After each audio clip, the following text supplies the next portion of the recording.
Tanggalin mo yung medalya sa leeg mo, Jerome. Huwag kang umasta na parang may narating ka na. Iyon ang unang sinabi ng tita ko sa akin sa mismong araw ng graduation ko. Hindi siya bumulong. Hindi rin siya naghintay na makaalis kami sa loob ng gymnasium. Sa gilid mismo ng stage, habang umaalingaw-ngaw pa ang tugtog ng school band at habang may mga magulang na nag-aayos ng toga ng anak nila, hinawakan niya ang laylayan ng sablay ko at hinila ko palapit sa kanya. Wala kang mararating kahit may diploma ka. Dagdag niya, dikit ang mukha sa akin. Ang batang galing sa wala, babalik din sa wala. Napatingin ako sa stage. Kasi sa screen sa likod ng podium, nagsimula nang lumabas ang susunod na slide. Special Academic Recognition. At sa ilalim noon, nakita ko ang unang letra ng pangalan ko. Kung may pamilya kang hindi marunong pumalakpak sa'yo, maiintindihan mo kung bakit minsan mas mabigat ang tagumpay kaysa pagkatalo. Bago ko ituloy, kung bago ka pa lang dito, mag-comment ka kung naranasan mo na ring maliitin ng sariling kadugo. Mag-subscribe ka na rin kung gusto mo ng mga kwentong masakit pero may aral. Dahil ang kwento kong ito ay hindi lang tungkol sa graduation. Tungkol ito sa isang lihim na matagal nang nakatago sa loob ng pamilya namin. Ako si Jerome Sales, 22 taong gulang. Noong araw na iyon, nakasuot ako ng puting polo na 2 beses planchado dahil nanginginig ang kamay ko noong umaga. Hindi mamahalin ang sapatos ko. Hiniram ko lang sa pinsan kong si Arnel. Masikip sa kaliwang paa kaya bawat hakbang ko papunta sa gym ay parang may maliit na pako sa loob ng talampaan ko. Pero tiniis ko. Sa isip ko, isang araw lang naman. Isang araw lang na kailangan kong magmukhang buo. Kahit ilang taon akong nabuhay na parang pira-piraso. Amoy bulaklak ang paligid. Sampagita, roses, at pawis ng mga taong siksikan sa mainit na gymnasium. May ilaw na puti sa stage, pero sa mga gilid, madilim-dilim pa rin. Naririnig ko ang tunog ng mga electric fan na hirap paikutin ng hangin. May umiiyak na nanay sa likod ko. May tatay na paulit-ulit kinukuhanan ng picture ang anak niya. May mga kapatid na may bitbit na tarpaulin. Ako, wala akong tarpaulin. Ang dala ko lang ay isang lumang envelope na nakalagay sa loob ng bag ko, kasama ng resibo, sulat, at mga photocopy na hindi ko pa alam kung lakas ng loob ba o kahihiyan ng dala. Sa ikatlong row ang pamilya namin. Si Mama, si Nanay Elvie, tahimik lang, nakapulupot ang panyo sa kamay. Mula nung na-stroke si Papa 3 taon na ang nakararaan, bihira na siyang magsalita ng mahaba. Si Mama ang naging pader namin, pero kahit pader, napapagod din. Nakita ko siyang ngumiti sa akin kanina. Pero hindi umabot sa mata niya. Parang may takot siyang kapag masyado siyang natuwa, may babawi agad. Sa tabi niya si Tita Lorna. Ate siya ni Mama. Siya ang klase ng kamag-anak na kapag may handaan, siya ang unang magsasabi kung kulang ang ulam. Kapag may problema, siya ang unang magpapaalala kung sino ang tumulong. Kapag may konting angat ka, siya ang unang hahanap ng putik sa sapatos mo. Buong buhay ko sinasabi niyang, siya ang dahilan kung bakit nakapag-aral ako. Kung hindi dahil sa akin, nasa kanto ka lang ngayon, madalas niyang sabihin sa reunion. Noong bata ako, naniniwala ako. Kasi kapag paulit-ulit mong naririnig ang isang bagay mula sa matanda, minsan nagmumukha na itong katotohanan kahit hindi mo hawak ang ebidensya. Pero habang palapit ang graduation, may mga bagay na hindi na tumutugma. Una, ang registrar's notice na nakita ko sa email ko nung luhing linggo ng klase. May subject na, Request for Record Verification Received. Hindi ako nag-request noon. Pangalawa, si Ma'am Reyes, ang guidance counselor namin, biglang nagtanong sa akin, Jerome, ikaw ba talaga ang nag-authorize noon na si Lorna Villanueva ang primary contact mo? Natawa pa ako nung una. Akala ko clerical error lang. Pero hindi natawa si Ma'am Reyes. Pangatlo, nitong umaga lang, bago kami umalis ng bahay, pinilit ni Tita Lorna na huwag na raw akong pumunta sa school ng maaga. Wala ka namang kailangang asikasuhin doon, sabi niya habang nagkakape sa mesa namin. Suot ang floral blouse niyang parang pupunta sa kasal. Graduation lang yan, huwag kang masyadong excited. Pero may text sa akin si Ma'am Reyes. Jerome, come early if you can. Important, before program starts. Hindi ako nakaalis ng maaga. dahil biglang nawala ang toga ko. Halos binaliktad ko ang buong kwarto. Tinignan ko ilalim ng kama, likod ng cabinet, pati laundry basket. Si Mama namumutla, paulit-ulit na nagsasabing, "Kanina nandyan lang yan, anak." Si Tita Lorna ang nakahanap. Nasa likod daw ng sofa. "Hirap sa inyo, magulo kayo sa gamit," sabi niya tapos inabot sa akin ng toga na may bahagyang lukot sa manggas. Hindi ako nagsalita, pero habang isinusuot ko iyon, napansin ko ang maliit na puting hibla ng papel na nakadikit sa loob ng bulsa. Parang piraso ng napunit na envelope. Hindi ko pinansin noon, pero sa gymnasium, habang hinahawakan ni Tita Lorna ang sablay ko at pinipilit akong yumuko sa harap ng ibang tao, bumalik sa isip ko ang piraso ng papel. "Hindi mo kailangang gawin to, tita," mahina akong sabi. Lumapit siya. Naaamoy ko ang pabango niyang matapang, halos sa kape at sigarilyong tinatago niyang bisyo. "Ginagawa ko to kasi baka makalimutan mo kung saan ka galing," sagot niya. Hindi ko nakakalimutan. "Talaga, kasi kanina pa kitang nakikitang ngumingiti na parang hindi kami namin binuhay." Napatingin ako kay Mama. Nakahawak siya sa armrest ng upuan. Gustong tumayo pero parang hindi kaya ng tuhod niya. Ang ibang kamag-anak namin, kunwari abala sa cellphone, pero alam kong nakikinig sila. Ganun naman lagi. Kapag pinupuri si Tita Lorna, malalakas ang boses. Kapag ako ang pinapahiya, biglang nagiging tahimik ang lahat. May lumapit na usher sa amin. "Sir Jerome Sales?" tanong niya. Tumigil si Tita Lorna. "Opo," sagot ko. "Pinapatawag po kayo sa side stage before the next segment." Nanigas ang hawak ni Tita Lorna sa sablay ko. Halos hindi halata pero nakita ko. Ang daliri niyang kanina ay madiin, biglang lumuwag. Ang mata niyang puno ng galit, sandaling kumurap lang, parang may naalala siyang hindi niya dapat maalala. "Bakit siya tatawagin sa usher?" tanong niya sa usher. Magalang na ngumiti ang usher. "Instruction po ng academic committee, ma'am." Academic committee. Iyon ang unang beses na nakita kong nawala ang tapang sa mukha ni Tita Lorna. Hindi pa takot, hindi pa gulat, pero may bitak. At doon ko naramdaman na ang araw na akala ko ay simpleng pagtatapos lang, baka simula pala ng pagbabalik ng lahat ng bagay na matagal na niyang itinago. Tumalikod ako para sumunod sa usher, pero bago ako tuluyang makalayo, narinig ko siyang bumulong. "Jerome?" Lumingon ako. Namumuluka ang labib niya ng diin ng pagkakakagat. "Kapag umakyat ka roon, huwag mong sisirain ng pamilyang kumupkap sa'yo." Hindi ko na sinabi ang nasa isip ko, kasi sa loob ng bag ko, nasa ilalim ng lumang envelope, may kopya ako ng dokumentong nakuha ko kahapon. At sa dokumentong iyon, hindi ako ang nagsisira ng pamilya. May taong nauna nang gumawa noon.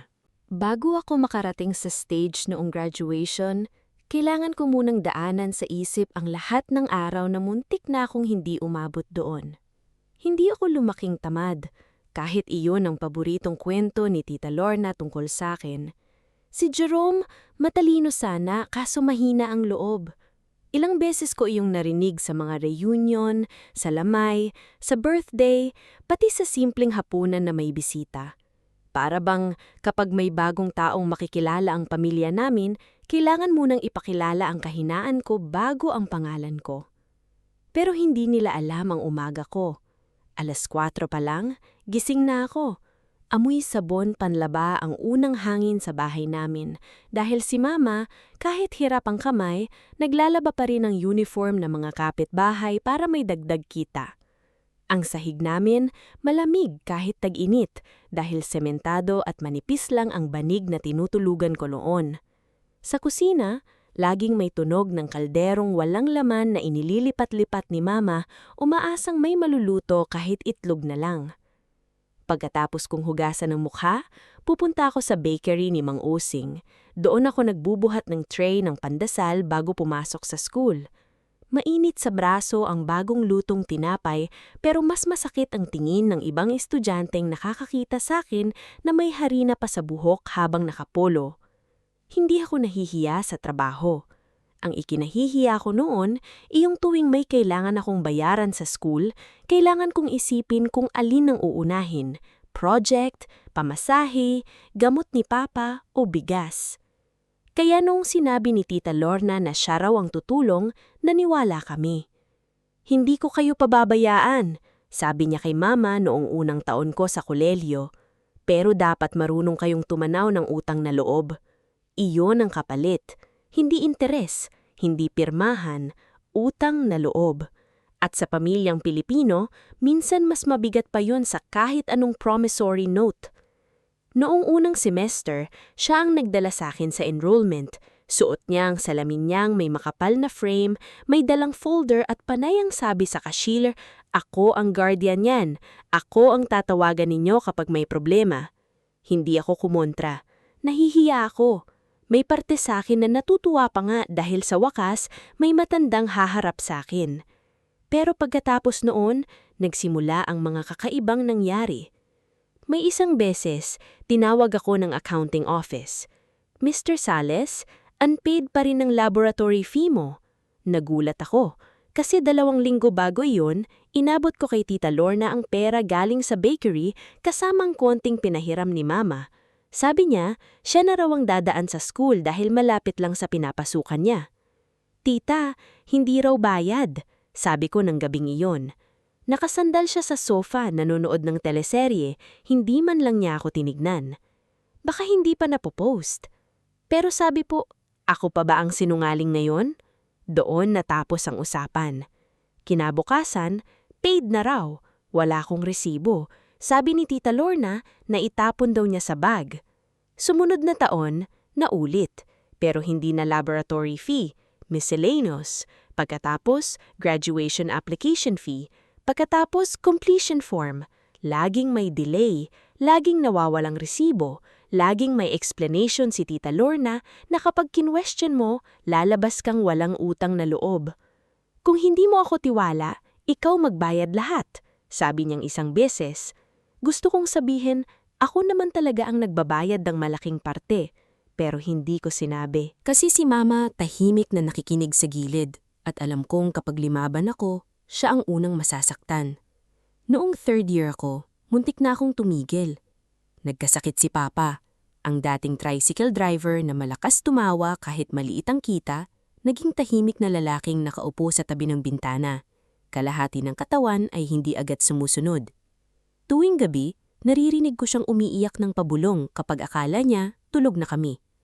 Noong panahong iyon, si Tita Lorna ang pinakamaingay. "Praktikalan na lang," sabi niya kay Mama. "Patigilin mo muna si Jerome. Hindi naman sigurado na aangat kayo kahit makatapos yan." Nasa likod ako ng kurtina noon. Hawak ang uniform kong hindi pa natutuyo. "Pero malapit na siya," sagot ni Mama. "Malapit saan? Sa pangarap?" Hindi nakakabayad ng gamot ang pangarap. Pero minsan, iyon na lang ang natitira para hindi ka tuluyang gumuho. Kaya nagtrabaho pa ako. Sa umaga, bakery. Sa hapon, klase. Sa gabi, online typing job na nakuha ko sa kaklase kong si Nico. Minsan, naglalakad ako pauwi mula terminal hanggang bahay para lang makatipid ng 20. Minsan sa library ako kumakain ng saging dahil ayokong makita ng mga kaklase kong iyon lang ang baon ko. At sa lahat ng iyon, si Tita Lorna ang laging may credit. "Ang sipag ni Jerome kasi ginabayan ko," sabi niya sa kapitbahay. "Kung hindi ako strikta baka napariwara na yan," sabi niya sa pinsan ko. "Binuhat yan," sabi niya sa reunion. Binuhat. Ang salitang iyon ang pinakamasakit pakinggan kapag alam mong sariling tuhod mo ang duguan. Pero tiniis ko. Hanggang isang araw, may nakita akong hindi dapat makita. Nangyari iyon 2 linggo bago graduation. Umuwi ako ng mas maaga dahil canceled ang last class. Pagpasok ko sa bahay, narinig ko si Tita Lorna sa kusina, kausap si Mama. Hindi nila alam na nasa pintuan na ako. "Lorna, sigurado ka bang hindi malalaman ni Jerome?" Boses ni Mama, mahina. Hindi na yan maghahalongkat, sagot ni Tita. Graduation na. Ang importante, matapos na. Pero pangalan niya yun. Tumigil ako. Pangalan ko? Ate, ilang taon na tayong tahimik, sabi ni Tita Lorna. Ngayon ka ba kakabahan? Sumilip ako mula sa gilid. Nakita ko si Mama, nakaupo, namumutla. Si Tita Lorna naman may hawak na brown envelope. Hindi ko makita ang laman pero nakita ko ang pula at asul na logo ng school namin sa sulok. Tinulungan kita noon, sabi ni Tita. Kung hindi dahil sa akin, hindi makakapag-enroll ang anak mo. Pero hindi ganito ang usapan. Wala na tayong magagawa at saka ano ba ang mawawala kay Jerome? Diploma pa rin naman ang habol niya. Diploma pa rin naman. Para bang iyon lang ang halaga ng lahat. Umalis ako nang hindi nagpaparamdam. Hindi ako pumasok sa loob. Naglakad ako hanggang kanto kahit wala akong pupuntahan. Sa tindahan ni Aling Perla ako naupo. Bumili ng malamig na tubig kahit 10 piso na lang ang laman ng bulsa ko. Doon ko unang naisip na baka hindi lang pangmamaliit ang ginagawa ni Tita Lorna. Baka may tinatago siya. Noong gabing iyon, hinanap ko ang lahat ng lumang resibo ko. Yung iba kupas na, yung iba picture lang sa phone dahil takot akong mawala. Pinagtabi-tabi ko ang dates. May 3 bayad na sinabing siya ang nag-asikaso. Pero sa official student portal ko, ibang araw pumasok. May 2 notice na hindi ko natanggap sa email, pero may record na guardian notified. At may isang scholarship application noong 2nd year na hindi ko maalalang tinuloy. Dahil sabi ni Tita Lorna noon, hindi ka pasado, huwag ka nang umasa. Pero sa lumang notebook ko, nakita ko ang pangalan ng scholarship. Bayaning Academic Grant. Sa ilalim niyon, may sulat akong ginawa noon. Interview schedule. Ask Ma'am Reyes. Hindi ko na matandaan ang interview na iyon, kasi ang alam ko, na-cancel. Ang sabi ni Tita Lorna, hindi ako napili. Pero habang tinititigan ko ang notebook, may malamig na takot na gumapang sa likod ko. Paano kung hindi ako ang hindi napili? Paano kung may ibang pumili para sa akin? Kinabukasan, pumunta ako kay Ma'am Reyes. At sa loob ng guidance office na amoy lumang papel, kape, at floor wax, unang nabaksan ang pinto ng isang katotohanan na ilang taon nang nakasara. Tahimik ang guidance office noong pumasok ako. Iba ang katahimikang doon. Hindi katulad ng katahimikan sa bahay namin na laging may tinatagong hinanakit. Sa guidance office, maririnig mo ang tik-tak ng wall clock, ang mahinang ugong ng aircon na luma na, at ang kaluskos ng papel kapag may hinahanap si Ma'am Reyes sa filing cabinet. Umupo ka muna, Jero. Sabi niya. Hindi ako agad naupo. Nakatayo lang ako sa harap ng mesa niya. Hawak ang notebook ko na may nakasulat na Bayanihan Academic Grant. Pawis ang palad ko kahit malamig ang kwarto. May parte sa akin na gustong tumakbo palabas. Kasi minsan, mas nakakatakot malaman ng totoo kaysa manatiling galit sa hindi mo maintindihan. Si Ma'am Reyes ay nasa late 40s. May maikling buhok at salaming palaging nasa dulo ng ilong. Hindi siya iyong guidance counselor na puro sermon. Kapag may estudyanteng umiiyak, hindi niya agad tinatanong kung bakit. Inaabutan muna niya ng tissue, tapos hahayaan niyang huminga. Nung first year ako, siya ang unang nakapansin na madalas akong matulog sa library. Working student ka? Tanong niya noon. Opo. May kinakain ka ba bago pumasok? Nahiya akong sumagot. Kinabukasan, may iniwan siyang pandesal at kape sa desk ng librarian. Walang pangalan, pero alam kong sa kanya galing. Kaya noong tinanong niya ako kung ako ba talaga ang nag-authorize kay Tita Lorna bilang primary contact, hindi ko iyon basta nakalimutan. Ma'am, sabi ko, tungkol po sa sinabi niyo nung isang araw. Tumanggo siya. Binuksan niya ang drawer. May kinuha siyang folder pero hindi niya agad inabot sa akin. Jerome, kailangan kong maging maingat. May mga record na hindi basta-basta inilalabas. Pero dahil ikaw ang student, may karapatan kang makita ang sarili mong documents. Lalong bumilis ang tibok ng puso ko. May problema po ba? Hindi siya sumagot agad. Tumayo siya, lumapit sa filing cabinet, at naghanap sa bandong ibaba. Habang nakayuko siya, napansin ko ang maliit na electric fan sa isang sulok na umiikot pero parang pagod na rin. Sa labas ng salamin, may mga estudyanteng naglalakad na nakangiti. May hawak na toga plastic. Normal ang araw para sa kanila. Para sa akin, parang may bubukas na lumang sugat. Pagbalik ni Ma'am Reyes, may hawak siyang puting envelope. Hindi brown, hindi makapal, pero ang bigat ng dating sa akin. Bago ko ito ibigay, sabi niya, kailangan kong ulitin ang tanong. Noong second year ka, may natanggap ka bang notice tungkol sa Bayanihan Academic Grant? Wala po, sagot ko agad. Ang sabi po sa akin ni Tita Lorna, hindi raw ako pasado. Sinabi mismo? Opo. Hindi ka naka-attend ng interview? Ang sabi po niya, canceled daw. Napapikit si Ma'am Reyes.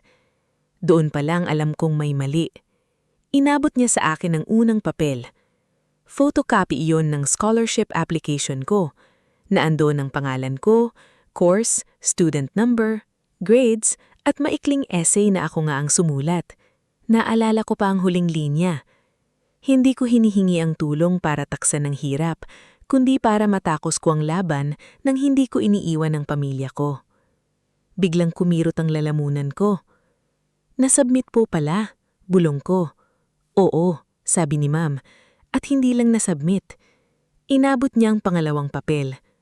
Recommended for final interview. Tinitigan ko iyon. Final interview. Hindi cancelled, hindi bagsak, hindi wala. Recommended. Bakit hindi ko po alam? Tanong ko pero halos hangin na lang ang lumabas sa boses ko. Ibinigay niya ang pangatlong papel. Isang contact update form. Doon namulamigan amay ko. Nakasulat sa form na ang primary contact ko raw ay si Lorna Villanueva.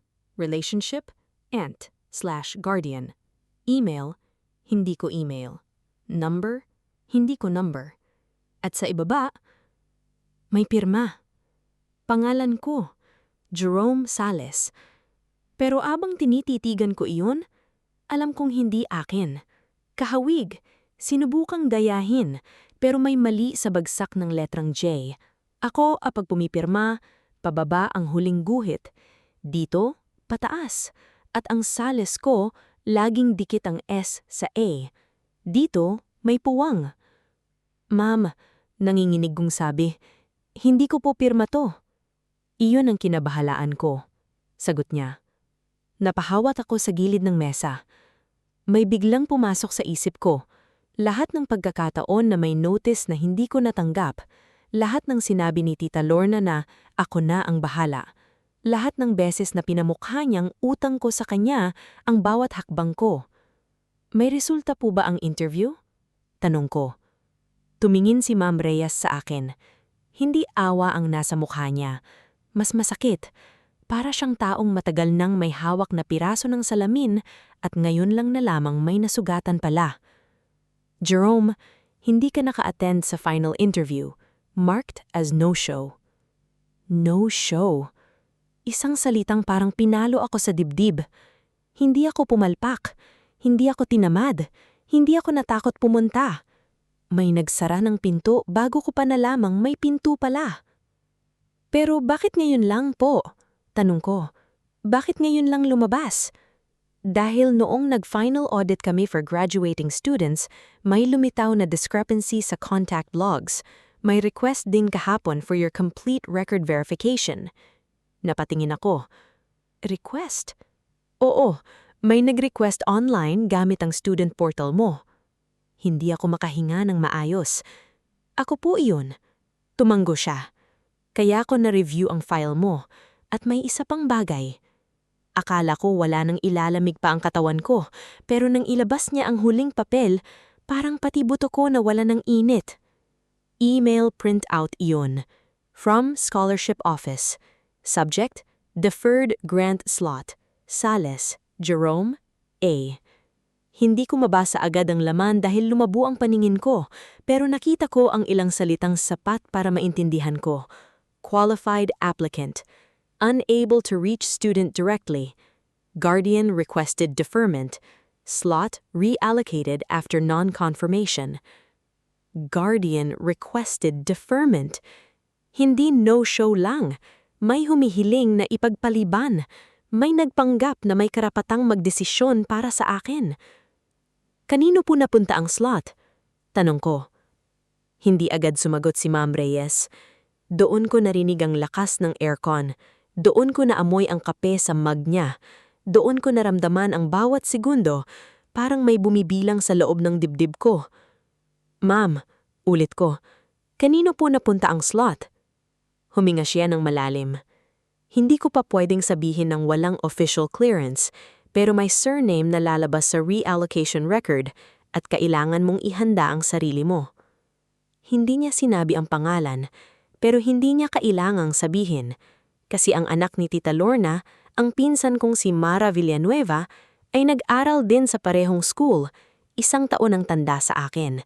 At noong second year ako, bigla siyang nagkaroon ng grant na ipinagyabang ni Tita Lorna sa buong pamilya. Pinaghirapan ng anak ko yan, sabi niya noon.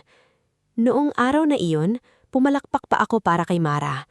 Hindi ko alam na baka ang palakpak ko pala ay para sa oportunidad na kinuha mula sa akin. Jerome, mahinang sabi ni Ma'am Reyes, huwag kang gagawa ng padalos-dalos. Kung gusto mong lumaban, idaan natin sa tama. Request ka ng certified copies, ilog natin. Huwag screenshots lang, huwag kwento lang. Records. Records. Iyon ang unang beses na naramdaman kong may paraan pala para lumaban ng hindi sumisigaw. Hindi ko kailangang sabayan ang tigas ng mukha ni Tita Lorna. Hindi ko kailangang magwala sa bahay. Hindi ko kailangang magmakabaa sa pamilya na mas sanay makinig sa mas maingay. Kailangan ko lang hawakan ng totoo ng maayos. Graduation mo bukas, sabi ni Ma'am Reyes. May chance na may recognition ka. Pero may chance din na may haharang kapag nalaman nilang may record review. Si Tita po? Hindi niya kinumpirma, pero hindi rin niya itinanggi. Umuwi ako ng gabing iyon na may envelope sa bag at bigat sa dibdib. Sa bahay, nadatnan ko si Tita Lorna sa sala. May kausap sa cellphone. Oo, bukas na graduation. Natatawa siya. Oo, pupunta kami. Siyempre, kailangan nandun ako. Kung hindi dahil sa akin, hindi makaakyat yon. Tumigil ako sa pintuan. Naramdaman niya siguro ako kasi lingon siya. Saglit na bumaba ang tingin niya sa bag ko. Ano yan? Tanong niya. School papers po. Lumapit siya. Patingin.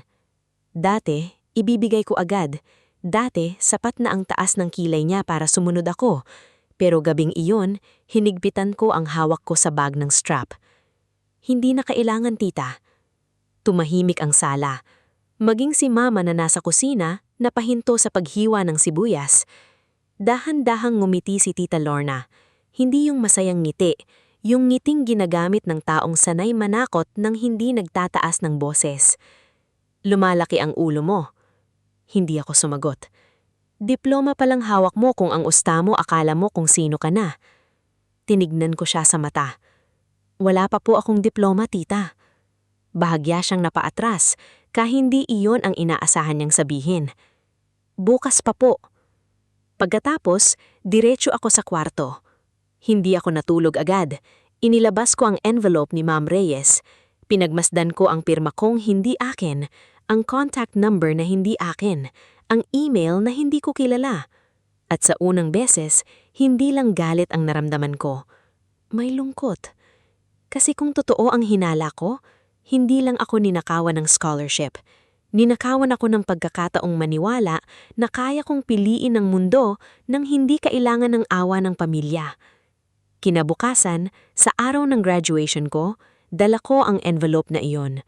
At nang sinabi ni Tita Lorna na wala akong mararating kahit may diploma ako, hindi na ako gumuho. Dahil alam ko na, ang taong pinakagalit sa pag-angat ko, ay baka siya pala ang pinakamatagal nang humahawak sa paa ko. Nang sundan ko ang usher papunta sa side stage, hindi ko alam kung mas nanginginig ba ang tuhod ko dahil sa takot o dahil sa bigat ng envelope sa bag ko. Sa harap ng gymnasium, tuloy pa rin ang programa. May nagsasalita sa podium tungkol sa pagsusumikap, pangarap at kinabukasan. Naririnig ko ang palakpakan sa bawat pangalan na tinatawag, pero sa likod ng kurtina, ibang mundo ang naroon.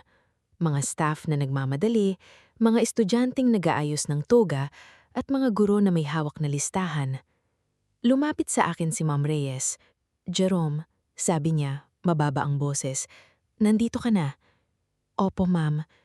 Tumingin siya sa paligid bago niya ako hinila ng kaunti palayo sa mga estudyante.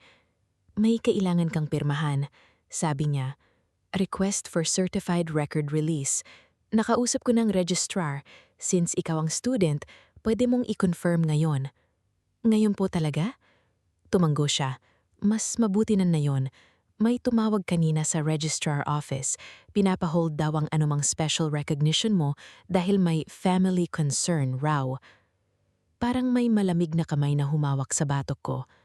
"Si Tita Lorna po?" Hindi sumagot si Ma'am Reyes, pero sapat na ang katahimikan niya. "Anong sinabi niya?" "Na hindi ka raw mentally prepared, na baka raw gumawa ka ng eksena, na bilang guardian mo, humihiling siya na huwag mo nang basahin ang citation." Napangiti ako pero walang saya. Guardian. Hanggang sa mismong graduation ko, hawak pa rin niya ang salitang iyon na parang susi sa buhay ko. "Pero hindi ko po siya guardian," sabi ko. "Yun ang kailangan nating linawin sa record." Dinala niya ako sa maliit na mesa sa gilid ng stage. Nandun si Sir Anton, assistant registrar namin, payat, tahimik, at laging may ballpen sa bulsa ng polo. Nakita ko siyang ilang beses noon sa accounting office, pero ngayon iba ang tingin niya sa akin. Hindi awa, parang seryosong pag-iingat. "Jerome Sales po?" tanong niya. "Opo. Kailangan kong makita ang school ID mo." Inabot ko agad. Tinignan niya. Pagkatapos ay naglabas siya ng 2 papel. Unang form, confirmation na ikaw mismo ang nagre-request ng certified copies ng contact update history mo, scholarship communication log, at authorization records. Pangalawa, statement na hindi mo kinikilala ang disputed signature habang nire-review pa. Disputed signature. Dati ang pirma para sa akin, simpleng guhit lang sa papel. Ngayon parang buong buhay ko ang nakasabit sa bawat linya. Pinirmahan ko ang unang form. Sa ikalawa, sandali akong natigil. "Sir," sabi ko, "kapag pinirmahan ko po ba to, lalabas na agad kung sino ang gumawa?" "Hindi agad," sagot niya. "Hindi kami korte, hindi rin kami pulis, pero pwede naming i-freeze ang anumang transaction na nakabase sa questionable authorization at pwede naming ilabas ang official record kung sino ang nag-submit at kailan." "May risk po ba?" Nagkatiginan sina Ma'am Reyes at Sir Anton. "Meron," sabi ni Ma'am. "Kapag lumabas ito, may masasaktan, may magagalit, baka ikaw pa ang palabasing walang utang na loob." Napalunok ako. Sanay na po ako roon. Pero hindi yun buong totoo. Sanay akong masaktan yun, pero iba ang saktan ka habang hawak mo na ang ebidensya, iba ang takot kapag alam mong hindi na hinala lang. Kasi kapag totoo na, kailangan mo nang magdesisyon kung ilalabas mo ba o ibabaon mo ulit para lang manatiling buo ang itsura ng pamilya. Pinirmahan ko ang ikalawang papel. Habang ginagawa ko yon, narinig ko mula sa kabilang bahagi ng kurtina ang boses ng MC. Para sa ating susunod na bahagi, kikilalanin natin ang mga mag-aaral na nagpakita ng pambihirang husay at katatagan. Bumilis ang tibok ng puso ko. "Sir?" tanong ko, "kasama po ba ako roon?"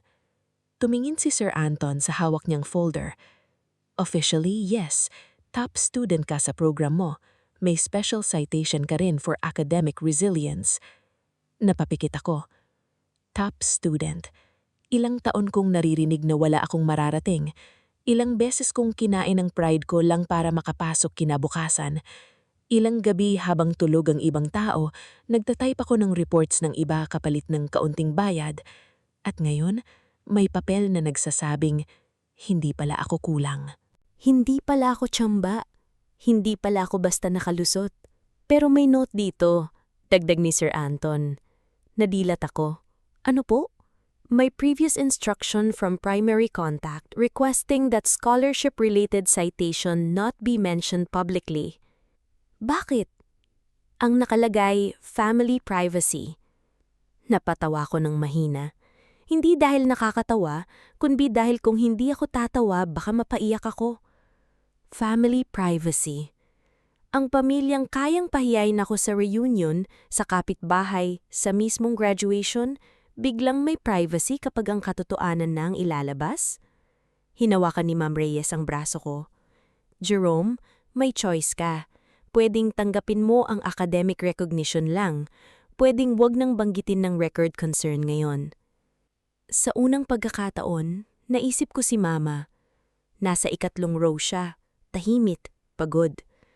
Kung lalabas ang totoo, masasaktan siya dahil kahit biktima rin siya ng takot at utang na loob, may parte pa rin sa kanyang umaasang kapatid pa rin niya si Tita Lorna. Naisip ko rin si Mara, pinsan ko. Hindi kami malapit pero hindi rin kami magkaaway. Kung napunta sa kanyang slot ko, alam ba niya? O ginamit din siya? Doon pumasok ang tunay na bigat. Hindi lang ito tungkol sa paghihinggit. Kung sisigaw ako, baka masira ang lahat ng hindi malinaw kung sinong dapat managot. Pero kung tatahimik ako, mananatiling malinis si Tita Lorna habang ako pa rin ang batang walang utang na loob. Kailangan ko po bang magsalita sa stage? Tanong ko. Hindi, sabi ni Sir Anton. Ang committee ang magbabasa ng official citation, pero may portion sa dulo kung saan babanggitin ang pending correction sa records. General wording, walang pangalan muna. Walang pangalan? Hanggat hindi tapos ang full review. Huminga ako ng malalim. Iyon ang tamang daan. Hindi eksena, hindi sigawan, hindi sabunutan sa gitna ng graduation. Records, procedure, katotohanang hindi kailangang magmala para marinig. Opo, sabi ko. Ituloy po natin. At habang sinasabi ko iyon, sa kabilang bahagi ng kurtina, nakita ko si Tita Lorna. Nakatayo siya malapit sa aisle. Hindi dapat siya naroroon. Dapat nasa upuan siya kasama nila Mama. Pero nandoon siya, kausap ang isang staff. Hawak ang cellphone niya, halatang pilit na nagpapakalmang hindi na kaya ng mukha niya. Saglit kaming nagtitigan. Hindi niya narinig ang pinirmahan ko, pero siguro nakita niya sa mukha ko na hindi na ako tulad ng dati. Hindi na ako batang ibibigay ang bag kapag sinabi niyang, "Patingin." Hindi na ako estudyanteng maniniwalang hindi siya sinungaling dahil lang siya ang mas matanda. At lalong hindi na ako pamangking matatakot sa salitang pamilya kung iyon mismo ang ginamit para takpan ang pagnanakaw ng pagkakataon. Tinawag ako ng stage coordinator. Jerome, ready ka na? Ikaw na pagkatapos ng 2 pangalan. Tumanggo ako. Bago ako umakyat, hinawakan ni Ma'am Reyes ang envelope. Dito muna ito sa akin, sabi niya, para walang makakuha. Naunawaan ko agad. Kung dala ko iyon at lalapitan ako ni Tita Lorna, baka agawin niya. Baka sabihin sa kanya iyon. Baka magwala siya at palabasing ako ang gumagawa ng gulo. Inabot ko ang envelope. Sa sandaling iyon, parang inabot ko rin sa iba ang bigat na ilang taon kong mag-isang pinasan. Paglabas ko sa stage, sinalubong ako ng ilaw. Mainit, nakakasilaw. Narinig ko ang pangalan ng kaklase ko, palakpakan. Pagkatapos, ang MC ay tumingin sa cue card. At ngayon, para sa ating special academic recognition. Tumigil sandali ang paligid. Sa ikatlong row, nakita ko si Mama. Nakapikit siya parang nagdarasal. Sa tabi niya, si Tita Lorna ay nakatayo na sa aisle. At nang banggitin ng MC ang pangalan ko, Jerome A. Sales. Hindi ko agad narinig ang palakpakan. Ang narinig ko muna ay ang pagkalaglag ng ngiti ng mukha ng tita ko. Nung umakyat ako sa stage, may parte sa akin na gustong ngumiti ng buo, pero hindi ko nagawa. Kasi habang naglalakad ako papunta sa gitna, ramdam ko ang tingin ni Tita Lorna sa akin. Hindi iyon simpleng galit. Iyon ang tingin ng taong hindi sanay mawalan ng hawak. Parang bawat hakbang ko papalayo sa kontrol niya ay sampal sa mukha niya. Tinanggap ko ang certificate mula sa dean. "Congratulations, Jerome," sabi niya. Mahina kong sinagot, "Salamat po." Nag-flash ang camera. 1 segundo lang iyon. Pero sa isang segundong iyon, naisip ko ang lahat ng gabing nag-aral ako habang may lagnat. Ang mga umagang hindi ako nag-almusal para lang may pamasahe. Ang mga pagkakataong pinaniwala ako ni Tita Lorna na kung hindi dahil sa kanya, wala ako. At sa harap ng lahat, hawak ko ang papel na nagsasabing may narating ako. Pagbaba ko ng stage, gusto kong dumiretso kay Mama. Pero hindi pa ako nakakababa sa huling baitang nang sumulpot si Tita Lorna sa gilid. "Sumama ka sa akin," sabi niya. Hindi utos na malakas. Mas nakakatakot pa roon. Mababa, madiin, at sanay sundin. "May programa pa po." Jerome. Lumapit siya. Nakangiti siya sa labas, pero nanginginig ang sulok ng labi niya. "Pinapahiya mo ako." Tiningnan ko siya. "Hindi po ako nagsasalita." "Iyon nga ang problema. Hindi ka nagsasalita pero may pinapagalaw ka." Doon ko nalaman na alam niya. Hindi man buong detalye, pero sapat para matakot. "Anong ibig niyang sabihin?" Tanong ko. "Huwag kang magmamalinis." Humigpit ang hawak niya sa clutch bag niya. "Kinausap mo si Reyes, di ba? Akala mo kakampi mo yun? Akala mo paglabas ng papel, panalo ka na?" Panalo? Nakakapagod palang marinig ang salitang iyon kapag ang gusto mo lang naman ay itama ang mali. "Hindi po ito laban, tita." "Laban to kasi ginawa mo akong kalaban." Hindi ko alam kung paano niya nasasabi yon nang hindi naririnig ang sarili niya. Sa likod niya, may ilang kamag-anak na nakatingin na. Si Pinsan Arnel, si Tito Ben, at si Mara. Si Mara. Suot niya ang cream blouse, maayos ang buhok, may hawak na bouquet para sana sa akin o baka para lang sa picture lang. Nang magtagpo ang mata namin, umiwas siya agad. Iyon ang unang maliit na bitak sa isip ko. Kung wala siyang alam, bakit siya umiwas? "Jerome," sabi ni Tita Lorna, mas mahina na ngayon. "Kung may hawak kang papel, ibigay mo sa akin. Pag-uusapan natin sa bahay." "Noon pa po tayo dapat nag-usap sa bahay." Kumunot ang noon niya. "Sumasagot ka na ngayon?" "Hindi po, nagtatanong lang." At doon siya napangiti. Iyong malamig na ngiting ilang taon kong kinatakutan. "Sige, magtanong ka. Pero bago ka magpakabayani, tanungin mo rin ang nanay mo kung sino ang nilapitan niya nung wala kayong makain. Tanungin mo kung ilang beses kong sinalo ang kahihiyan ninyo." Tinamaan ako roon. Dahil kahit may mali siya, may mga araw ding totoong tumulong siya. May mga panahong nagpahiram siya. May mga pagkakataon siya ang humarap sa cashier. Iyon ang pinakamahirap sa taong nanakit sa'yo. Hindi sila laging halimaw. Minsan may nagawa rin silang mabuti at ginagamit nila iyon para itali ka sa lahat ng masama. Hindi ko po kinakalimutan ng tulong, pero hindi po ibig sabihin nun pwede kayong pumirma. Biglang nawala ang ngiti niya. Iyon lang. Isang salitang pirmahan. At alam kong tumama. "Anong pinagsasabi mo?" Mabilis niyang tanong. Hindi ako sumagot. Dahil naalala ko ang bilin ni Ma'am Reyes. Huwag padalos-dalos. Huwag verbal confrontation na walang witness. Huwag ibigay ang detalye sa taong baka gumawa ng paraan para burahin ang bakas. Dumaan ang MC sa likod namin. "Sir Jerome, please remain near the stage. May second citation pa po kayo later." "Second citation?" Singit ni Tita Lorna. Ngumiti ang MC, walang kaalam-alam sa tensyon. "Opo, ma'am. Related po sa Academic Grant Review and Resilience Recognition." Academic grant. Parang may pumutok na ugat sa mukha ni Tita Lorna. "Mali yan," sabi niya agad. Napatingin ang MC. "Ma'am, mali ang record ninyo," sabi niya. "Hindi dapat banggitin yan." "Tita," mahinang sabi ko. Pero hindi na niya ako pinangkinggan. "Nasaan ang registrar? Ako ang guardian niyan. Ako ang dapat kausapin ninyo." Doon nagsimulang lumapit ang ibang tao. Hindi pa eskandalo, Pero iyon ang klase ng ingay na nagsisimula sa mababang boses tapos kakalat dahil maraming matang naghahanap ng kwento. Lumapit si Ma'am Reyes. "Ma'am Lorna," kalmado niyang sabi, "please lower your voice. Ongoing ang ceremony." "Ako ang guardian niya," ulit ni Tita Lorna. "Hindi kayo pwedeng maglabas ng kahit ano nang hindi dumaan sa akin. Jerome is already of legal age and he has confirmed his own record access." Legal age, confirmed, own record.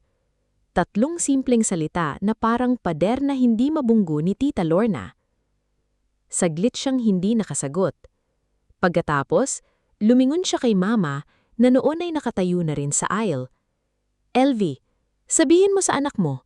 Sabihin mo kung sino ang tumulong sa inyo." Nakita kong namutla si Mama. Lahat ng mata napunta sa kanya.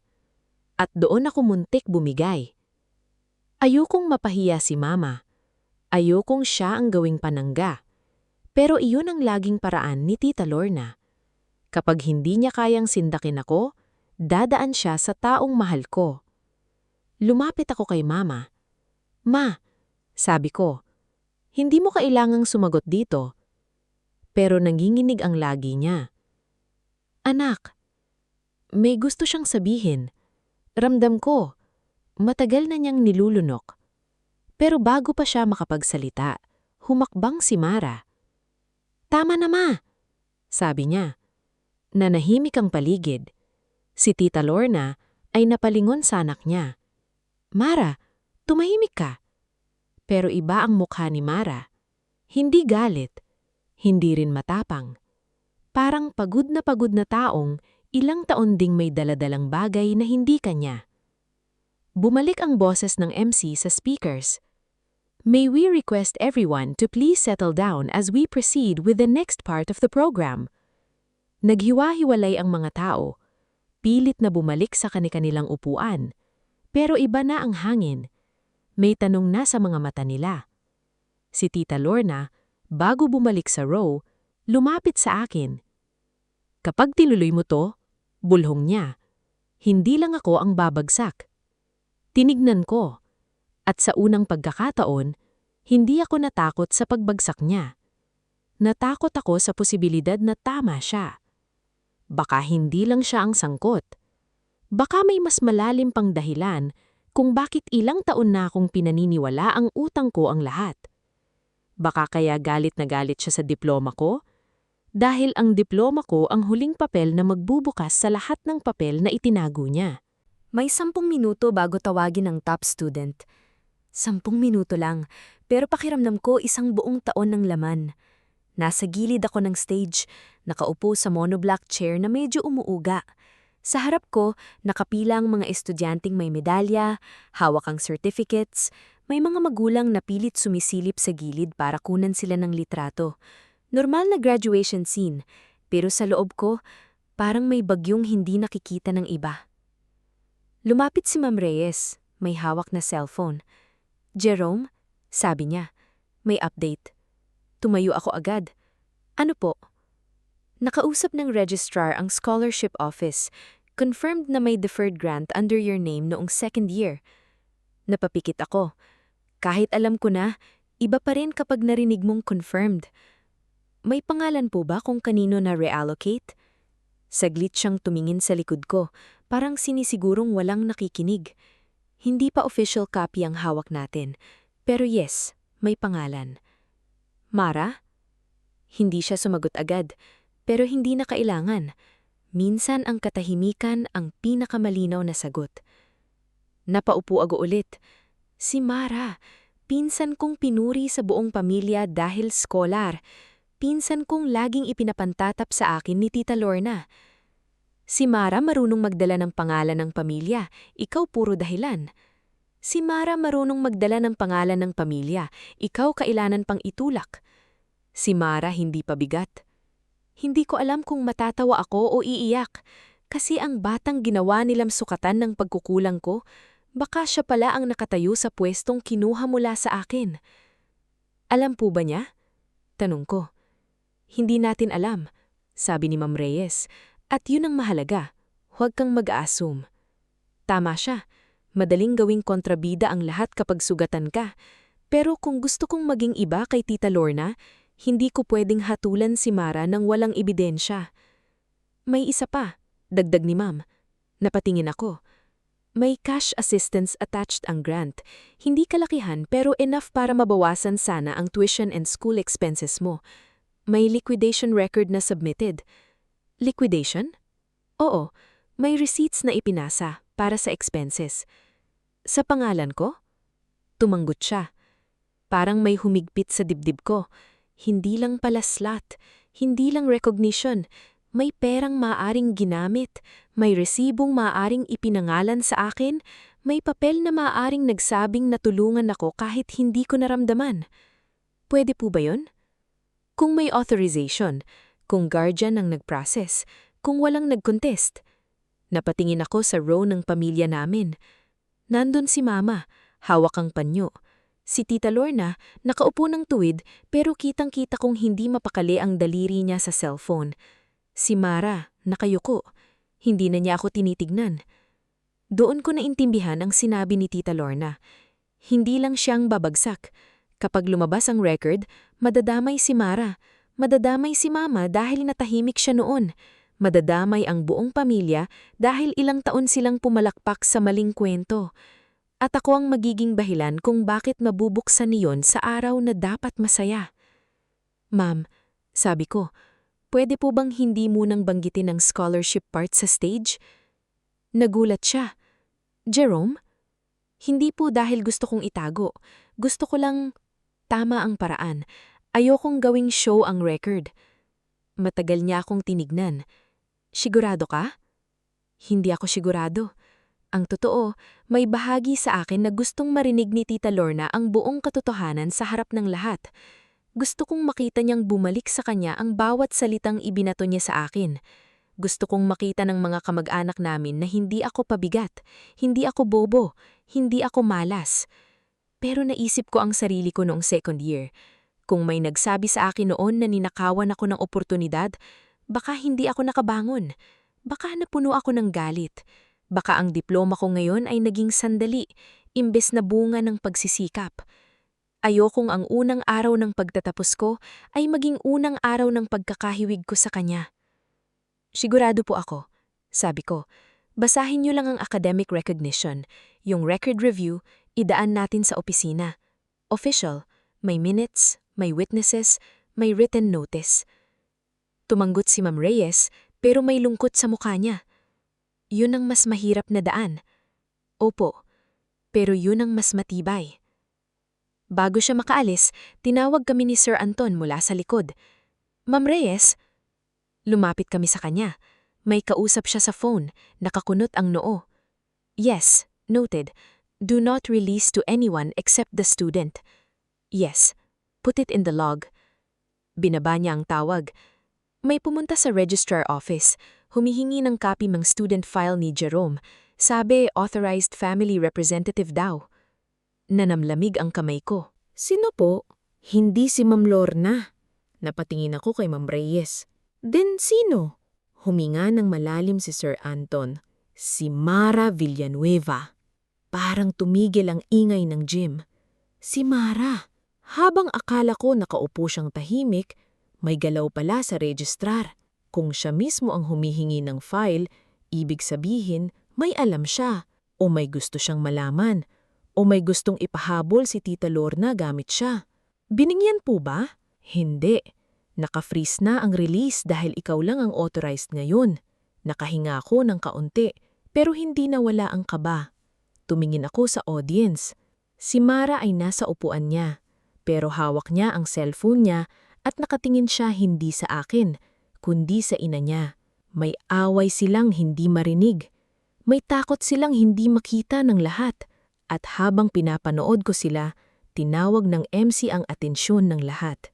Ladies and gentlemen, we now proceed to the recognition of our top graduate for this batch. Umingay ang palakpakan. May staffs na lumapit sa akin. Sir Jerome, please stand by. Tumayo ako. Ramdam ko ang bigat ng toga sa balikat ko. Ramdam ko ang sakit ng hiniram na sapatos sa paa ko. Ramdam ko ang panginginig ng kamay ko. Pero hindi na iyon tulad ng dati.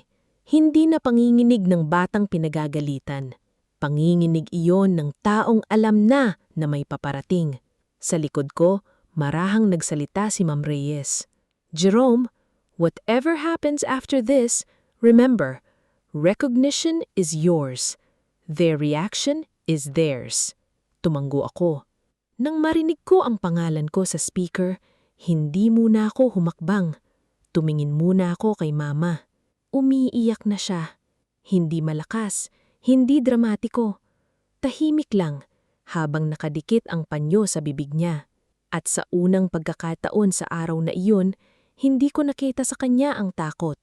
Nakita ko ang pagsisisi. Pagkatapos, tumingin ako kay Tita Lorna. Wala na ang taas ng baba niya. Wala na ang dating tapang. Nakatingin siya sa akin na parang ako ang hawak na papel na hindi niya kayang punitin. At si Mara, dahan-dahang tumayo. Hindi para pumalakpak, kundi para lumabas ng gym. Doon ko naintindihan. May isang katotohanang hindi na kayang hintayin ang pagkakatakos ng seremony. At habang umaakyat ako bilang top student, may taong nasa likod ng pamilya namin ang unang bibitaw sa lihim na matagal nilang pinasan. Nang tawagin ang pangalan ko bilang top student, hindi ako agad nakarinig ng palakpakan. Hindi dahil walang pumalakpak, kundi dahil sa lakas ng tibok ng puso ko, nalunod ang buong gymnasium. Jerome A. Sales, graduating with highest academic distinction in his program. Habang binabasa ng MC ang citation, nakatayo ako sa gitna ng stage. Hawak ang certificate na parang hindi akin. Sa harap ko, may mga mukha akong nangingiti. Mga kaklasing alamang puyat ko. Mga guro na nakakita sa akin sa library kahit lunch break. Mga magulang na hindi ako kilala pero pumapalakpak dahil alam nilang may pinaghirapan ng isang batang nakatayo sa harap nila. Pero sa ikatlong row, hindi pumalakpak si Tita Lorna. Nakaupo siya roon, tuwid ang likod, pero ang mga daliri niya ay nakabaon sa hawak niyang bag. Parang bawat salitang binabasa ng MC ay isang pako sa kwentong ilang taon niyang itinayo sa akin. For maintaining academic excellence despite documented financial hardship and work-study responsibilities. Nakita kong napalingon ang ilang kamag-anak namin kay Mama. Documented financial hardship. Hindi yun insulto, hindi yun kahiyan, pero sa pamilyang sanay itago ang hirap habang ipinagyayabang ang pagtulong, mabigat yun. For perseverance, integrity, and consistent service to his peers. Integrity. Doon ko nakita si Tita Lorna na napayuko. Hindi malalim, hindi dramatiko, hindi yung pangpelikulang lumuhod, pero sapat para makita ng mga taong katabi niya na hindi na siya komportable sa sarili niyang upuan. Tinanggap ko ang plaque mula sa college director. Pagharap ko sa audience, nag-flash ang camera. Sa gilid ng stage, nakita ko si Ma'am Reyes. Hindi siya pumalakpak ng malakas. Isang maliit na tango lang ang ibinigay niya. Parang sinasabi niyang, steady lang. Pagbaba ko sa sahig, sinalubong ako ni Mama. Nanginginig siya, hawak ang panyo. Pero sa unang pagkakataon, hindi siya yumuko sa harap ni Tita Lorna. Anak, sabi niya, halos pabulong. Ma, mamaya na tayo mag-usap. Ayos ka lang? Hindi siya nakasagot agad. Pagkatapos, hinawakan niya ang kamay ko. Patawarin mo ako. Iyon ang unang bitaw. Hindi pa buong kwento, hindi pa paliwanag, pero sapat para malaman kong matagal na rin niyang dinadala ang bigat. Bago ako makasagot, may dumating na staff mula sa labas ng gym. So Jerome, Ma'am Reyes is asking if you can step out for a moment. Nasa admin hallway po si Miss Mara Villanueva. Napatingin ako kay Mama. Bigla siyang namutla. Tita Lorna? Tanong ko sa staff. Nasa seat pa po, Sir Jerome, pero mukhang may tumatawag sa kanya. Doon nagsimula ang domino. Hindi sa stage, hindi sa mikropono, hindi sa sigawan. Sa maliit na hallway sa likod ng gymnasium kung saan amoy floor wax at papel ang hangin, naroon si Mara. Nakasandal siya sa pader, hawak ang cellphone, namumugto ang mata. Wala na ang ayos ng buhok niya. Wala na ang postura ng pinsang laging pinapakitang mas maayos kaysa sa akin. Pagkakita niya sa akin, hindi siya agad nagsalita. Ako rin. Si Ma'am Reyes at Sir Anton ay nakatayo sa tabi. Hindi masyadong malapit, pero sapat para maging witness. Jerome, sabi ni Mara, hindi ko alam kung ano ang mararamdaman ko sa boses niya. Galit ba? Awa? Pagod? Alam mo ba? Tanong ko.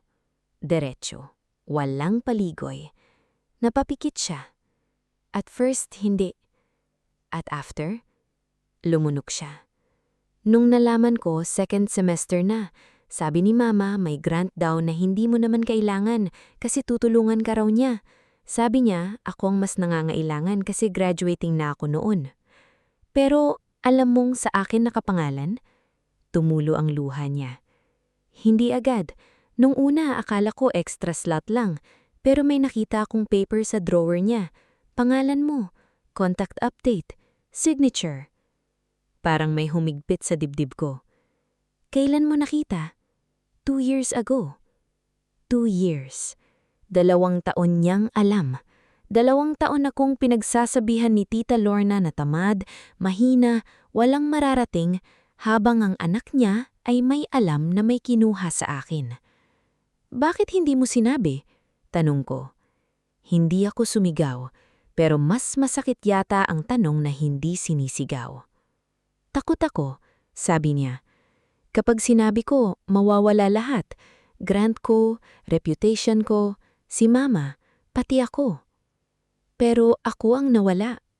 Napatingin siya sa akin. Doon siya tuluyang umiyak. Hindi ako lumapit, hindi ko siya yunakap, hindi ko rin siya sinigawan. May mga luha kasing hindi dapat gawing panlinis agad. Minsan, kailangan muna nilang manatiling ebidensya ng sugat. Lumapit si Sir Anton. Mara, kung may statement ka, kailangan written, hindi sapat ang verbal admission. Tumanggo siya. Naninginig ang kamay habang nilalabas ang papel sa bag niya. Meron na po. Nagulat ako.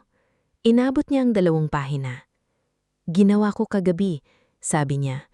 Akala ko hindi ko kayang ibigay, pero kanina nung nakita kong tinatawag ka, parang hindi ko na kayang palakpak gamit ang kamay na may hawak pa ring kasalanan.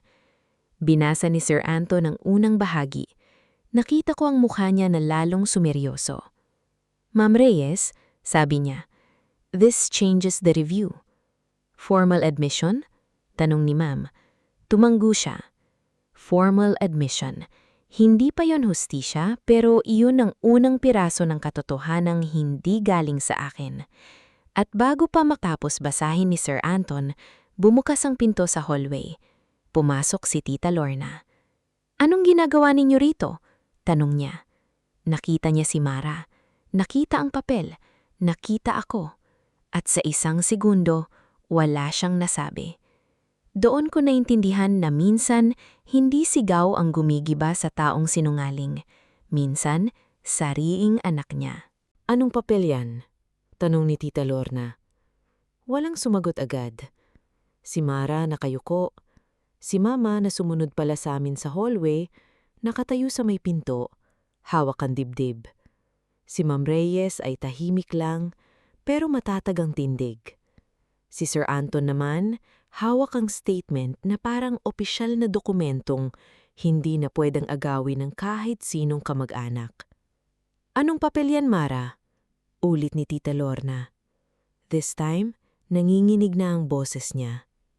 Mama, sabi ni Mara, tama na. 2 salita. Pero parang gumuho ang dingding na ilang taon niyang pininturahan para magmukhang matibay. Lumapit si Tita Lorna para kunin ang papel, pero umatras si Sir Anton. Ma'am, this is now part of the record review. Hindi po ito pwedeng kunin. Anong record review? Pamilya namin ito. School record po ito, ma'am, sagot ni Sir Anton, kalmado. At student record ni Mr. Sales. Mr. Sales. Hindi. Pamangkin mo. Hindi. Anak ng kapatid mo. Hindi. Batang tinulungan mo. Ako. May pangalan. May karapatan. Biglang lumingon si Tita Lorna sa akin. Ito ang gusto mo? Ipahiya ako? Hindi po, sabi ko. Ang gusto ko, tigilan niyo na ang pagsisinungaling. Sinungaling? Tumawa siya, pero basag ang tunog.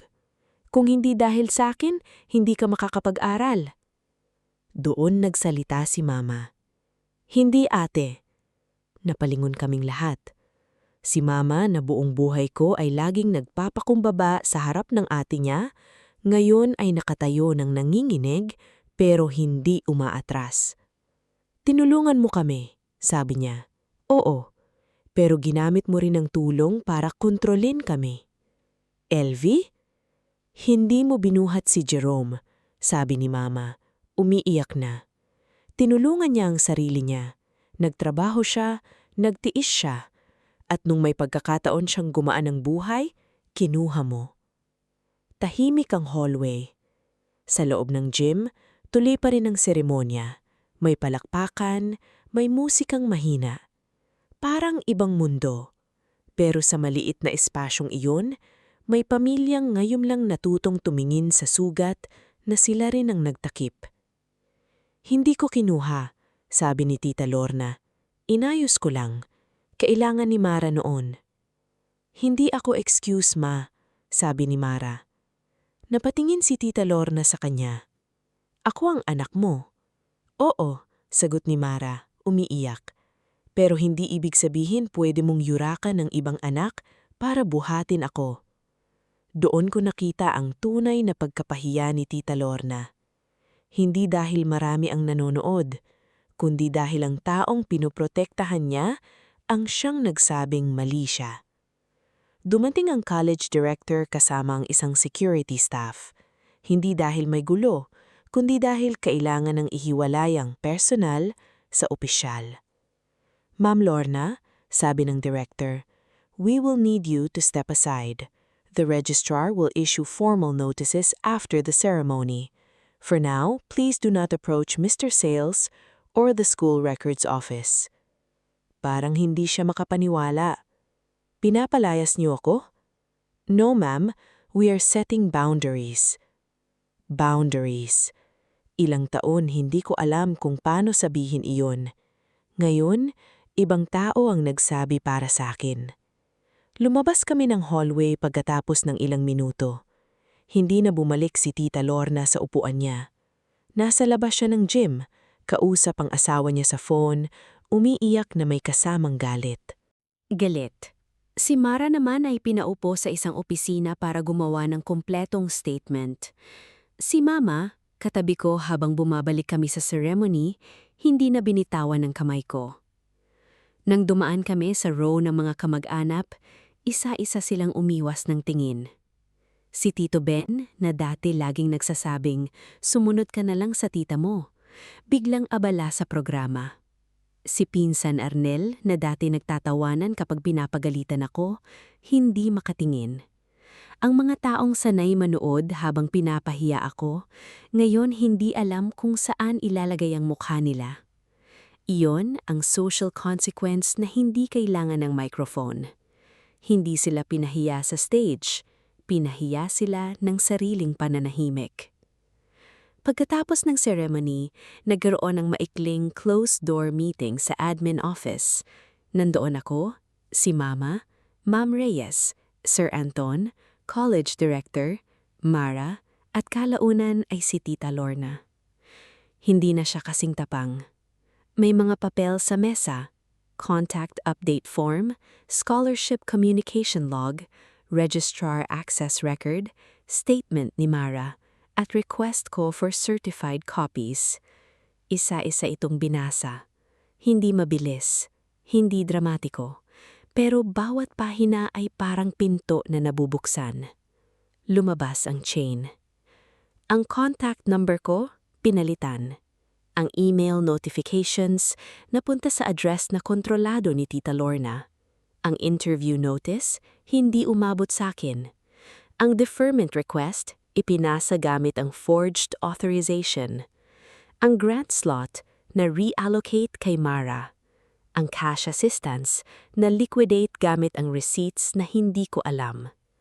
Hindi pa ito kasong kriminal sa sandaling iyon, pero malinaw na may administrative violation, forgery concern, at financial accountability. Ma'am Lorna, sabi ng director, we will forward this to the scholarship committee and legal office of the school. You will receive formal notice. Mr. Sales has the right to pursue further action. Nanginginig ang kamay ni Tita Lorna. Jerome, sabi niya, unang beses na hindi utos ang boses. Pamilya tayo. Tinignan ko siya. Matagal kong hinintay na sabihin niya ayon nang hindi panakot. Pero huli na.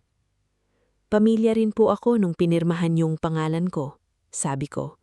Pamilya rin po ako nung sinabing niyong wala akong mararating.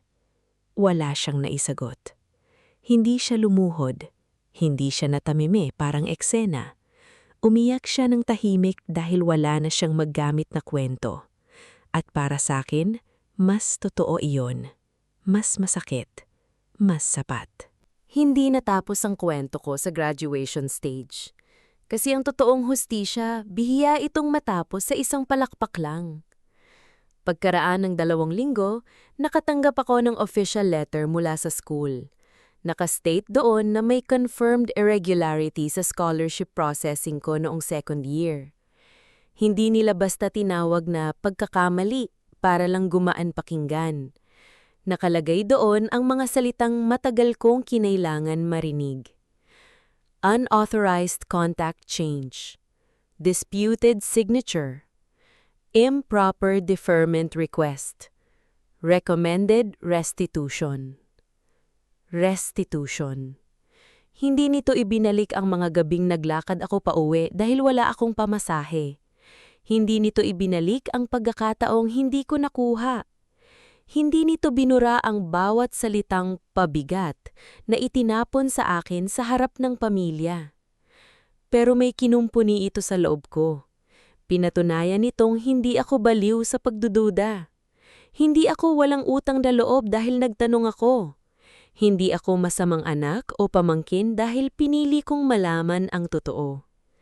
Sa tulong ng school legal office at barangay mediation, nagkaroon ng written agreement. Si Tita Lorna ay kailangang magbayad ng halaga ng cash assistance na ginamit sa pangalan ko, kasama ang documented expenses na hindi na ipaliwanag. Ang perang iyon ay hindi ko ginamit para magyabang. Inuna ko ang therapy sessions ni Papa, gamot ni Mama, at review materials ko para sa board exam. Si Mara naman gumawa ng formal apology letter. Hindi ko agad binasa. Iniwan ko muna sa drawer ng mesa ko ng 3 araw. Hindi dahil gusto kong pahirapan siya, kundi dahil ayokong magpatawad habang sariwa pa ang sugat at galit pa ang nagsasalita para sa akin. Nang binasa ko, hindi niya pinagtanggol ang sarili niya. Sinabi niya rang, hindi ko man sinimulan, pinili kong manahimik. At ang pananahimik ko ang tumulong para magpatuloy ang mali. Doon ako umiyak. Hindi para sa kanya. Para sa batang Jerome na pumalakpak noon para sa scholarship ng pinsan niya. Habang hindi alam na siya pala ang inalis sa sariling pagkakataon. 1 buwan pagkatapos ng graduation, nagkaroon ng maliit na family meeting. Hindi handaan, hindi reunion, walang karaoke, walang lechon. Sa sala lang namin, may monoblock chairs at malamig na tubig sa pitchel. Dumating ang ilang kamag-anak, hindi para magpaliwanag, para makinig. Si Mama ang unang nagsalita. Matagal akong natahimik dahil akala ko kapag lumaban ako sa kapatid ko, masisira ang pamilya. Pero mas nasira pala tayo noong hinayaan nating masaktan ang anak ko. Tahimik ang lahat. Si Tita Lorna ay nasa dulo. Payat ang mukha niya. Wala na ang dating ayos na parang laging may meeting. Hindi ko alam kung nagsisisi siya ng buo O nagsisisi lang dahil nahuli siya? Siguro pareho. Siguro hindi ko na kailangang malaman agad. Nang siya na ang magsalita, hindi siya tumingin sa akin nung una. Ako ang nagpabago ng contact details, sabi niya. Ako ang pumirma. Ako ang nag-request ng deferment.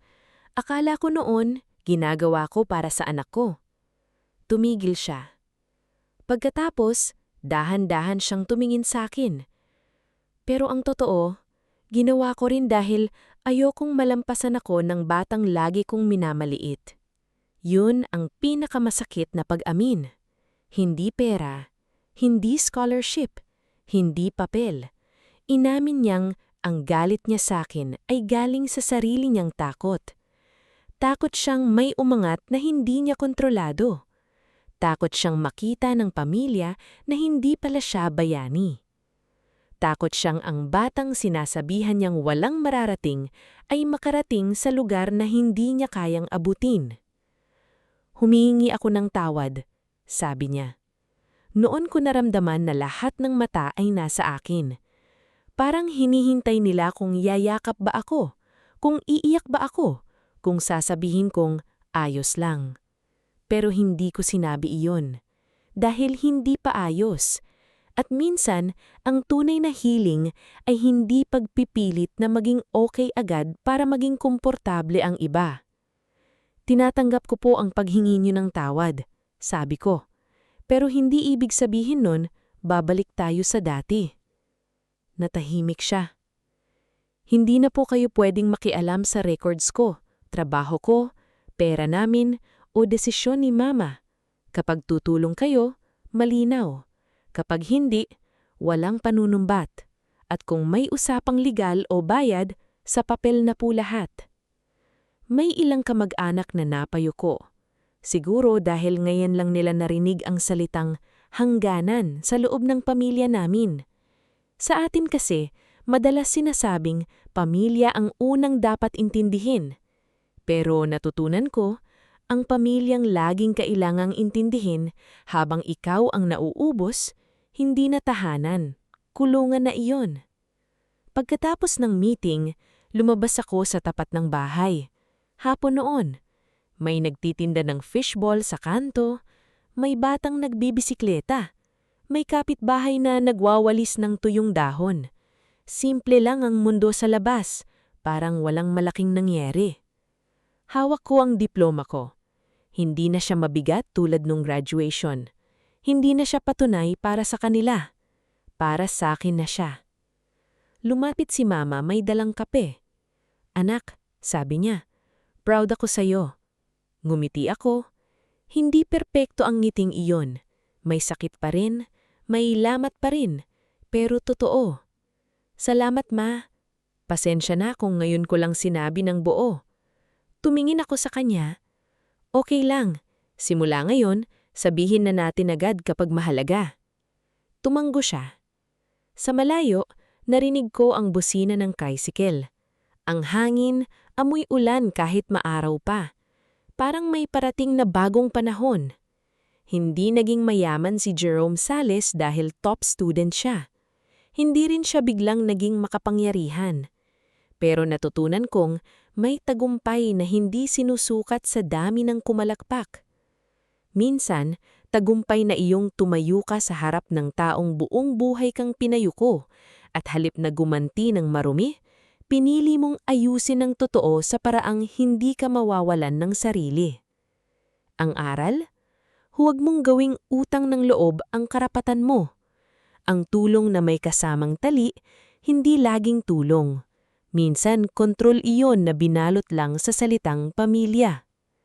At kung may taong paulit-ulit kang sinasabing wala kang mararating, minsan hindi dahil nakikita nila ang limitasyon mo. Minsan dahil takot silang makita mo na mas malayo ka pa pala sa inakala nila.